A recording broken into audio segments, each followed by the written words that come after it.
details in designing an appropriate workout regimen, not to mention more subtle considerations like the types of activity you enjoy. After all, the most effective program is the one you can stick with.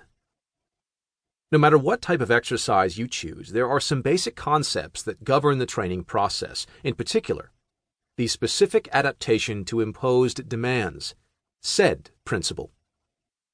When the body is subjected to stresses and overloads of varying intensities, it will gradually adapt over time to overcome whatever demands are placed on it. That's what every form of exercise boils down to. The stress could be lifting weights or pedaling a bicycle, and the adaptation is bigger muscle fibers, a stronger heart, and hundreds of other microscopic changes. The key is balancing the size of the stress. Too small, lifting a half-pound weight, say, and your body won't see any need to adapt. Too large, and it won't have a chance to adapt due to injury or exhaustion. Much of the research described in this book aims to help you find this delicate balance. Your body's overall goal in making these adaptations is, simply put, to more efficiently convert the energy from your food into physical action. Every move you make is powered by the contraction of muscle fibers, and these contractions are fueled by a molecule called ATP, adenosine triphosphate, extracted from the carbohydrate, fat, and protein you've eaten. Your body has several different ways of converting nutrients to ATP. One supply is stored in a form called phosphocreatine, which can provide energy for short, intense bursts lasting up to about 10 seconds. A process called glycolysis offers another source of ATP that lasts about 45 seconds. Neither of these processes require oxygen to create ATP, so they're known as anaerobic, literally without oxygen energy sources.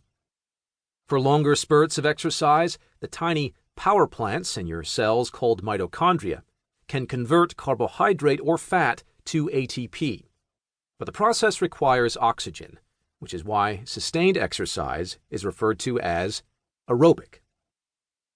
As your body adapts to exercise, you'll become more efficient at every step of this process. Your cells generate more mitochondria, enabling you to produce more ATP. You start burning a higher proportion of fat, a virtually unlimited form of stored energy, instead of carbohydrate, and the muscle fibers themselves produce more force with each contraction. In addition to these functional adaptations, your body will remodel its structure. Less fat and bigger muscles are the two most obvious changes, but other adjustments will be taking place under the surface. The constant tug of stronger muscles on your skeleton results in stronger bones. Your heart literally grows bigger in order to pump more oxygen-rich blood to hard-working muscles. You develop a more extensive network of capillaries to distribute that blood. The nerves that carry commands from your brain to your muscles learn to do so more quickly and efficiently. And on and on. In some ways, though, the most important adaptations, and perhaps the most unexpected, are those that occur in the brain. This is a field of research that remains in its infancy, though it has been gathering momentum for the past few years. But what we do know for sure is that the increased flow of blood and growth factors to the brain during exercise has dramatic effects, boosting memory and learning, enhancing cognition, and warding off the effects of aging. And exercise also stimulates the release of powerful mood-altering chemicals like endorphins, so much so that some researchers argue that it can become a mild addiction. If that's the case, it's an outcome that I devoutly wish for everyone who listens to this book. When, as a teenager, I started trying to run on a daily basis, it was a tremendous chore. It stayed that way for several years, until, during a layoff due to injury, I suddenly realized how much I missed it.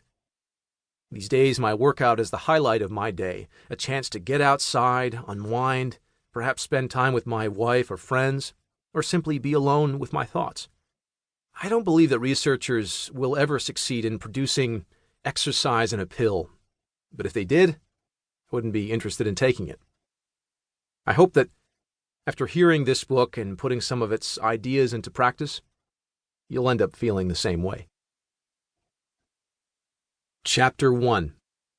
Getting Started. In 1960, President